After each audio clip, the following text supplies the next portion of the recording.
ஏங்க இந்த உலகத்திலே ரொம்ப அண்டர்ரேட்டான விஷயம் என்னது? அப்பா. எப்படி? பண்டிகைக்கு தான் பிள்ளைகளுக்கு புது துணி எடுத்து தரணும்னு நினைக்கிறது அம்மாவா இருந்தாலும் அதுக்கு பின்னாடி தனக்குன்னு ஒரு சட்டை கூட எடுத்துக்கிறாம கிழிஞ்சு போன பனியனை போட்டுட்டு இருக்கிற அப்பா இருக்காரு.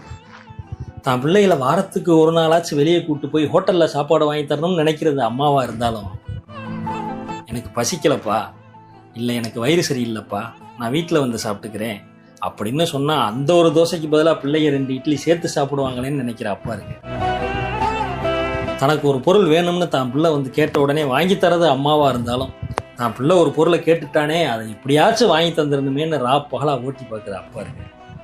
தான் பிள்ளை யாரும் முன்னாடி கை நீட்டி நின்றக்கூடாதுன்னு நினைக்கிறது அம்மாவாக இருந்தாலும் அதுக்காக யாரோ ஒருத்தி முன்னாடி கை கட்டி நின்று வேலை பார்க்குறது அப்பா. என்ன சொன்னால் சொல்லிக்கிட்டே போகலாம். இவ்வளோ பண்ணியும் கடைசி காலத்தில் அம்மாவையாச்சும் வீட்டு வேலை பார்ப்பாங்கன்னு கூட வச்சுக்கிறவாங்க. ஆனால் அப்பாவை பாவப்பட்ட ஜென்மம்.